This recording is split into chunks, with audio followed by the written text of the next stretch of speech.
Abu Dhabi की jail के अंदर कोर्ट का कैप्टन जाता है 14 फरवरी 2025 की रात। वहां जाने के बाद महिला सेल में जाता है जहां पर महिला कैदी होती हैं। उनमें से एक महिला कैदी होती है जिसका नाम शहजादी होता है। शहजादी को बुलाया जाता है, उसको एक संदेश दिया जाता है। शहजादी से कहा जाता है कि तुम्हारा समय पूरा हो गया है, अगले 24 घंटे के अंदर तुम्हें कभी भी किसी भी समय फांसी दे दी जाएगी। जैसे ही उस लड़की ने ये बात सुनी वो एकदम सन्न रह जाती है, सोचने पर मजबूर हो जाती है।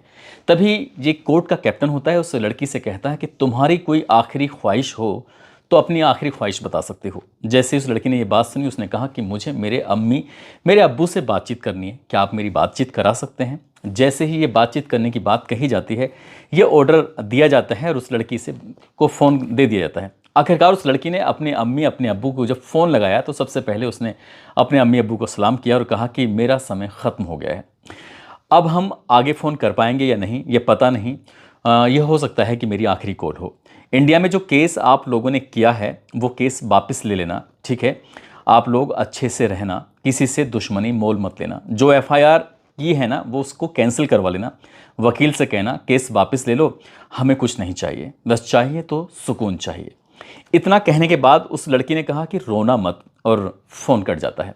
फ़ोन तो कट जाता है लेकिन इन शब्दों को सुनने के बाद उस लड़की के अम्मी और अब्बू के कान में वो शब्द लगातार गूंज रहे हैं कि रोना मत, और लेकिन वो रोए चले जा रहे हैं। और जब ये कहानी आप सुन रहे होंगे शायद वो लड़की इस दुनिया में होगी या नहीं होगी, इस बारे में कुछ नहीं कह सकते, लेकिन आखिरकार वो फांसी के फंदे तक क्यों पहुंची, आज की इस कहानी के माध्यम से यही जानने की, यही समझने की कोशिश करते हैं। आदाब, नमस्कार, सत श्री अकाल। मैं उस्मान सैफ़ी। आज की जो सच्ची घटना मैं आपको सुनाने जा रहा हूँ, ये सच्ची घटना शुरू होती है उत्तर प्रदेश के ज़िला बांदा का एक थाना लगता है मटौंद, और उसी का एक गांव लगता है गोयरा मुंगली। दरअसल शब्बीर खान के घर में जन्मी एक लड़की जिसका नाम रखा जाता है शहजादी। शहजादी देखने में बहुत ज़्यादा अच्छी होती है, सुंदर होती है, और वो एक ऐसी लड़की जो अपनी अम्मी अपने अब्बू का ख्याल रखने वाली होती है। वो छोटी ज़रूर थी लेकिन ख्याल बहुत रखती थी। जब वो 8 साल की थी, एक दिन वो रसोई के अंदर जाती है। 8 साल की उसकी उम्र थी कि पानी था वो खोल रहा था। अम्मी उस रसोई से कुछ दूरी पर थी। उसने कई बार अपनी अम्मी को आवाज़ लगाई कि अम्मी पानी बहुत ज़्यादा उबल रहा है, खोल रहा है, क्या करना चाहिए। उस लड़की ने कुछ समझदारी दिखाते हुए उस पानी की उस पतीले को उठाया, और उठाने के बाद जैसे ही ज़मीन पर रखने की कोशिश की वो पतीला हाथ से छूट जाता है, और ऐसा छूटता है कि उसके अंदर से पानी जब निकलता है तो पानी का छपाक उस लड़की के चेहरे पर आकर गिर जाता है। यानी कि चेहरे का इतना जो हिस्सा होता है वो पूरी तरह से जल जाता है, और उस लड़की की चीखें निकलनी शुरू हो जाती हैं। जैसे ही उस 8 साल की लड़की यानी कि शहजादी की चीखें निकल रही थीं, उन चीखों को सुनने के बाद जो आसपास के लोग होते हैं वो दौड़ कर आते हैं। उस लड़की के अम्मी और अब्बू तक भी खबर पहुंच जाती है।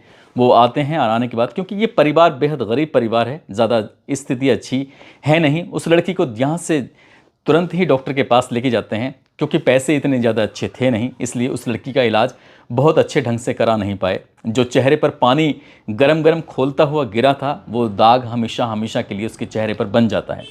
लड़की धीरे धीरे करके बड़ी होने लगती है, और जब बड़ी हो रही थी तो उसके जो चेहरे पर जो दाग था, यानी कि उसके जो यहाँ से आधे चेहरे पर दाग था, वो कभी मिट नहीं पाया, और उसने उस चेहरे के दाग के साथ ही जीना सीख लिया था। पढ़ाई कर रही थी, पढ़ने में होशियार थी, कहना बहुत मानती थी, सब कुछ उसकी ज़िंदगी में ठीक ठाक चल रहा था। जैसे जैसे वो आगे बढ़ रही थी वैसे वैसे उसकी ज़िंदगी में भी खुशियाँ आने वाली थीं, लेकिन आती नहीं थी। घर पे कोई उसके लिए रिश्ता आता ज़रूर था लेकिन टिक नहीं पाता था।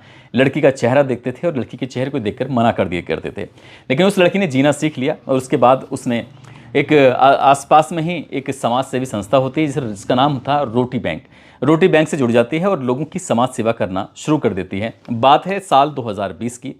फेसबुक के पन्ने पलटते पलटते कभी उत्तर प्रदेश के आगरा के मंडी थाना के रहने वाले मोहम्मद उज़ैर से उसकी बातचीत का सिलसिला शुरू हो जाता है। उसको पता ही नहीं चलता, और बातचीत जब हो रही होती है तो बातचीत के सिलसिले में उसकी दोस्ती कुछ गहरी हो जाती है। वो अपनी ज़िंदगी की जो पुराने पन्ने थे, अपने इतिहास के बारे में उसे रूबरू कराती है, और वो उसने क्योंकि अपने जो चेहरा था उसने कभी ढका नहीं, उसने उस चेहरे के साथ ही जीना सीख लिया था। मोहम्मद उज़ैर ने जब उसके चेहरे को देखा उसने कहा कि तुम तो ठीक हो सकती हो, तुम्हारे सामने तो बहुत अच्छे ऑप्शन हैं, तुम चाहो तो मेहनत कर सकती हो। उसको वो लगातार मोटिवेट भी करता रहता था।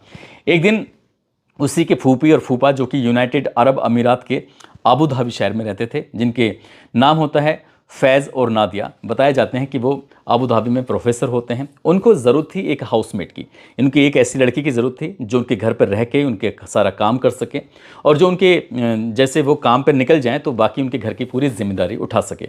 उन्होंने उज़ैर से ये बात कही और उज़ैर ने जब ये बात सुनी तो उसने शहज़ादी को ये ऑफ़र दिया कि शहज़ादी, आपको पता नहीं है इंडिया की करेंसी में और यूनाइटेड अरब की करेंसी में थोड़ा फ़र्क है। यानी कि आज की तारीख की अगर हम बात करें, फरवरी 2025 की बात करें तो 23 रुपये 60 पैसे का अंतर है यहाँ की करेंसी में और वहाँ का 1 दिरहम बराबर 23 रुपये 60 पैसे। तो जब इसने इसके बारे में ये बता रहा था तो उसने कहा था कि वहाँ जो तुम्हें पैसे मिलेंगे उस पैसे से तुम अपनी प्लास्टिक सर्जरी करा सकती हो, अपने चेहरे का इलाज करा सकती हो और तुम्हारा चेहरा बिल्कुल पूरी तरह से बदल जाएगा। क्योंकि यहाँ तुम्हारे पास अगर पैसे होते तो जब तुम जली थी, जब 8 साल की थी, तो शायद तभी तुम्हारा चेहरा इतना बुरा नहीं लगता। जब उस लड़की ने ये बात सुनी तो वो लड़की तैयार हो जाती है। उसने कहा कि मुझे करना क्या होगा। वो कहता है, यानी कि मोहम्मद उज़ैर कहता है कि तुम्हें मैं अरब के टिकट वगैरह करा दूंगा, तुम फूफी फूफा के पास रहना, वहीं रह के अपनी ज़िंदगी संवार सकती हो। नवंबर 2021 में वो दिन आता है और वो लड़की पहली विदेशी यात्रा करती है और यहाँ से सीधा चली जाती है यूनाइटेड अरब अमीरात के अबू धाबी शहर में। जब वो वहाँ जाती है तो कुछ दिन के बाद पता चलता है कि जो उज़ैर है उसकी जो फूफी है जिसका नाम नादिया होता है, नादिया प्रेग्नेंट हो जाती है और नादिया को जुलाई 2022 में एक लड़का पैदा होता है, बेटा पैदा होता है और उस बेटे की देखभाल करना ही इस लड़की को, इनकी शहज़ादी को बुलाने का मकसद रहा था। जब ये बच्चा पैदा होता है तो इस घर में बड़ी खुशियों के गीत गाए जाते हैं, सब कुछ उसकी ज़िंदगी में ठीक ठाक चल रहा था। और 6 दिसंबर 2022 को इसको एक टीका लगना था और जैसे ही टीका लगता है, टीका लगने के बाद क्योंकि जो इस बच्चे की माँ होती है वो अपनी ड्यूटी पर चली जाती है, घर के अंदर शहज़ादी थी 4 महीने 20 दिन का वो बच्चा था नादिया का। साथ ही नादिया की यहाँ पर सांस भी रुकी हुई थी। जब ये डॉक्टर की टीम आती है, उसने नर्स ने जब इंजेक्शन लगाया, इंजेक्शन लगाने के बाद वो बच्चा रोने लगता है। ये खबर दी जाती है नादिया को कि तुम्हारा बच्चा बहुत ज़्यादा रो रहा है, क्या करें। वो कहती है कि ये तो एक सामान्य सी बात है, जब इंजेक्शन लगता है तो हो सकता है कि उसको दर्द वगैरह हो रहा हो, परेशान होने की ज़रूरत नहीं है, आराम से उसको दूध पिलाओ और वो सो जाएगा। जैसे ही उसको सुलाया जाता है वो बच्चा सो जाता है। कई घंटे बीत जाने के बाद आखिरकार नादिया भी अपनी ड्यूटी से वापस आ जाती है और वापस जब आती है तो आकर देखती क्या है कि बच्चा बहुत आराम से इत्मीनान से सो रहा था, लेकिन उसका जो बॉडी का कलर था वो नीला पड़ चुका था। तभी उन्हें लगता है कि कुछ ना कुछ बात है। उस बच्चे को हिलाया जाता है, डुलाया जाता है, लेकिन कोई वो मूवमेंट जब नहीं कर रहा था तब पूरे घर वालों में एकदम चिंता की लहर दौड़ जाती है। उसके बाद उस बच्चे को हॉस्पिटल लेके जाते हैं। जब हॉस्पिटल पहुंचते हैं तो पता चलता है कि उस बच्चे ने दम तोड़ दिया, यानी कि वो मर चुका है।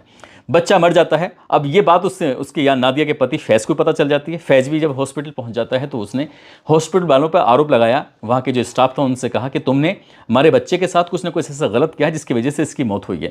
अब वहाँ पर काफ़ी कहासुनी हो जाती है। ये वापस घर लौट के आ जाते हैं और घर लौट के आने के बाद लगभग 36 घंटे बीत जाते हैं, लेकिन उस बच्चे का कोई पोस्टमार्टम वगैरह नहीं कराया गया था। ये जानने की कोशिश नहीं की गई थी कि आखिरकार इसके साथ हुआ क्या है, इसकी मौत का मेन कारण क्या है। और उस बच्चे के जो कफन दफन था वो सब कुछ करा दी जाता है। अब नादिया की कहीं ना कहीं दुश्मनी सी बन जाती है शहजादी से कि तुम्हारी लापरवाही से ही मेरे बच्चे की मौत हुई है। अब आए दिन किसी न किसी बात को लेकर कहासुनी हो जाती है। कहासुनी लगातार बढ़ रही थी।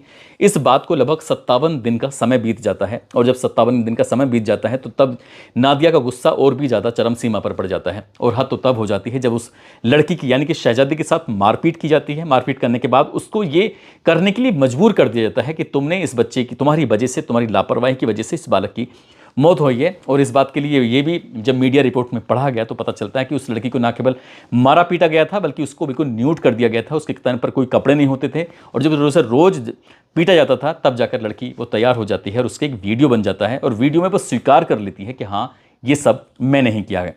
आखिरकार एफआईआर दर्ज कर ली जाती है। ये एफआईआर जब दर्ज होती है फरवरी 2023 में, एफआईआर दर्ज होने के बाद मामला कोर्ट में पहुंच जाता है। कोर्ट में जाने के बाद अब निचली अदालत इस पूरे मामले को ध्यान में रखते हुए ये भी दावा किया जा रहा है, बताया जा रहा है कि शहजादी को उस लेवल पर एक अच्छा वकील नहीं मिल पाया। यदि शहजादी को अच्छा वकील मिल जाता तो शायद वो भी इसका पक्ष रखता और निचली अदालत में शायद इतनी पुख्ता तरीके से ये नादिया का केस टिक नहीं पाता क्योंकि शहजादी को अच्छा वकील जो नहीं मिल पाया था। और निचली अदालत की तरफ से शहजादी को फांसी का हुक्म सुना जाता है। कहा जाता है कि इसको तब तक फांसी के फंदे पर लटका कर रखा जाए जब तक कि इसकी प्राण निकल जाएं, इसकी मौत ना हो जाए। मामला फिर हाई कोर्ट पहुंचता है। ठीक हाई कोर्ट में भी वैसी ही कहानी रहती है जैसी निचली अदालत में रहती है, वहां से भी उसको फांसी की सजा का हुक्म सुनाया जाता है। मामला सुप्रीम कोर्ट पहुंचता है और सुप्रीम कोर्ट जब मामला पहुंचता है तो वहां भी उसकी निचली अदालत और हाई कोर्ट के फैसले को बरकरार रखा जाता है, यानी कि शहजादी को फांसी के फंदे पर चढ़ाया ही जाएगा। और इसके लिए एक तारीख मुकर्रर कर दी जाती है, तय कर दी जाती है 2 मई 2024 को, कि इसको मौत की सजा दे दी जाए। लेकिन जब ये तारीख आने वाली थी तभी वहाँ पर प्राकृतिक आपदा आ जाती है, और प्राकृतिक आपदा आने के साथ साथ जो राजशाही परिवार में से किसी की मौत हो जाती है। ये दो काम एक साथ होना, इनकी लगभग 8 दिन तक यहाँ पर राष्ट्रीय शोक घोषित कर दिया जाता है। और जो शहजादी को फांसी दे दी जानी थी 2 मई 2024 को, वो फांसी टल जाती है और कहा जाता है कि 20 सितंबर 2024 के बाद कभी भी इसको फांसी दे दी जाए। अब जब ये समय अच्छा खासा मिल जाता है 2 मई से लेकर 20 सितंबर 2024 तक का, तब जैसे ही इस लड़की के माता पिता को इस बात की जानकारी मिलती है, इसके माता पिता ने, चाहे उत्तर प्रदेश के मुख्यमंत्री योगी आदित्यनाथ हो, चाहे भारत के प्रधानमंत्री नरेंद्र मोदी हो, गृह मंत्री अमित शाह हो, या फिर विदेश मंत्री हो, सभी से वो उसने अपने अपने तरीके से उन्होंने गुहार लगाई। और जहाँ जहाँ तक वो कोशिश कर सकते थे उन्होंने कोशिश भी की। और यहाँ तक भी उन्होंने जो नज़दीकी पुलिस स्टेशन होता है वहाँ जाने के बाद मोहम्मद उज़ैर, जिसके संपर्क में शहजादी आई थी, उसके खिलाफ भी एफआईआर दर्ज कराई जाती है। उस पर भी तमाम तरह के आरोप लगाए थे कि उन्होंने उस लड़की को प्यार के जाल में फंसाया, और प्यार के जाल में फंसाने के बाद उससे कुछ पैसे ऐंठे, उसके जो डॉक्यूमेंट्स थे वो अपने कब्जे में लिए, और उनकी जो बेटी है शहजादी को यूनाइटेड अरब अमीरात भेज दिया गया और ज़बरदस्ती उससे ये जुर्म कबूल करा लिया गया। कुछ इस तरह की बातें थी। मामला यहाँ पर इतना हाईलाइट होता है, सोशल मीडिया पर ये छाने लगता है। अब जहाँ देखो वहाँ पर इसी बात की चर्चा हो रही थी कि शहजादी को कब फांसी दे दी जाए, उसके बारे में कुछ पता नहीं। भारत में जिसने मतलब ज़्यादातर जहाँ जहाँ तक ये बात पहुँची थी, हर व्यक्ति ने अपनी तरफ से तमाम कोशिशें की, और तमाम कोशिश करने के बाद ताकि इसकी फांसी टल जाए, और जो भी प्रक्रियाएं होती हैं उन प्रक्रियाओं से गुजरने की तमाम कोशिशें की। लेकिन एक दिन ऐसा भी आता है 14 फरवरी 2025 की रात को शहजादी के पास कोर्ट का जो कैप्टन होता है वो पहुंचता है, और पहुंचने के बाद उससे कहता है कि तुम्हारी जो समय था वो पूरा हो चुका है, और तुम्हें अगले 24 घंटे में कभी भी किसी वक्त भी फांसी दे दी जाएगी। क्योंकि 15 फरवरी 2025 को ये कहानी मैं आपको सुना रहा हूँ, और जैसा ये दैनिक भास्कर और कई और अखबारों में ये उसके वेब पोर्टल पर ये पूरी डिटेल के साथ दिया हुआ है, जब ये मैं कहानी सुना रहा था तब हो सकता है कि उस वक्त शहजादों की फांसी दे दी गई हो, या फिर उसके बाद फांसी दे दी जाए, या जब ये आप इस कहानी को सुन रहे होंगे तो पता नहीं वो शहजादी ज़िंदा होगी या नहीं होगी। लेकिन उसके माता पिता ने अपनी बेटी को बचाने की तमाम कोशिशें की। काश जब वो 8 साल की थी, जब वो पानी खोलता हुआ था, उस पानी को खोलते हुए वो उसने उतारा ही नहीं होता उस चूल्हे से, और वो पानी गिरा ना होता, उसके चेहरे पर वो पानी गया ना होता, तो शायद वो जलती नहीं, और ना कभी जलती तो उसका चेहरा जो पहले जैसा था वैसा उसका चेहरा बना रहता, और ये जलता नहीं, और ना ही नहीं जलता तो शायद उसको कभी आबू धाबी जाने की ज़रूरत नहीं पड़ती, उसको कभी पैसे की ज़रूरत नहीं पड़ती, और वो एक सामान्य ज़िंदगी जी रही होती। वो लड़की, उसका कोई दोष नहीं था, कोई कसूर नहीं था, सिर्फ अपने चेहरे को बदलने के लिए उसने अपने चेहरे के साथ जीने की कोशिश तो कर रही थी। लेकिन यहाँ पर जो उसकी शादी ब्याह के लिए रिश्ते वगैरह आते थे, शायद इसलिए नहीं टिक पाते थे क्योंकि उसका चेहरा ठीक नहीं था। उसने अपने चेहरे बदलने की कोशिश की, लेकिन उसकी ज़िंदगी इतनी बदली कि वो फांसी के फंदे तक पहुंच जाती है। दोस्तों, इस पूरे घटनाक्रम को सुनाने का उद्देश्य भी किसी को परेशान करना नहीं है, किसी का दिल दुखाना नहीं है, बल्कि आपको जागरूक करना है, आपको सचेत करना है। शहजादी वाकई इतनी खुशकिस्मत नहीं है उसके लेकिन उसके माँ बाप ने जो उसके लिए किया है वो इसी से आपको देखा जाए तो वो वाकई बहुत खुशकिस्मत है। उसके बूढ़े बुजुर्ग माँ बाप ने अपनी बेटी को बचाने के लिए हर संभव कोशिश की, जितना उनका वजूद था अपने वजूद से कहीं ज़्यादा कोशिश की, और उनके साथ हज़ारों नहीं करोड़ों लोगों ने कोशिश की, लेकिन शायद वो कोशिश कामयाब नहीं हो पाई। जाते जाते ये गाज़ियाबाद की खोड़ा कॉलोनी है, वहाँ के रहने वाले रोहित हैं, उनकी पत्नी है संध्या, उनका जन्मदिन है। वो काफ़ी समय पहले से भी कह रहे थे कि संध्या जी को जन्मदिन की मुबारकबाद ज़रूर दी जाए। संध्या जी, आपको जन्मदिन की बहुत बहुत मुबारकबाद। साथ ही बिहार के रहने वाले हैं मोहम्मद ताबिश आफाक, उनकी अहलिया उनकी पत्नी हैं शगुफ्ता परवीन, और इनकी एक बेटी है जिसका नाम मदीहा आफाक है, जिसका आज यानी कि 15 फरवरी को पहला जन्मदिन इसका मनाया गया है।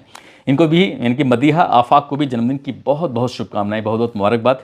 साथ ही कुछ लोगों ने नाम लेने की अपील की है, जिसमें अरविंद सिंह मध्य प्रदेश से हैं, राहुल कुमार उनकी पत्नी खुशबू कुमारी हैं, सैदपुर के रहने वाले हैं, शैलेंद्र कुमार एटा से हैं, गणेश कुमार मैनपुरी से, राम कुमारी कोटा से, हापुड़ से पूजा मोंटी हैं, दुबई से हसीबुल अंसारी हैं, आसिफ पाशा हैं, मोहम्मद नबी हसन फर्रुखाबाद से हैं, गुड्डू उत्तराखंड से, रेशम अली अमेठी से, उड़ीसा से रंजीत, रिया भारद्वाज लखनऊ से, अमरजीत सोनी बिहार से, अनिल साहनी सिद्धार्थनगर से, रेणुका सिंह। आप सब लोग अपना ख्याल रखें, सुरक्षित रहें। जय हिंद, जय भारत।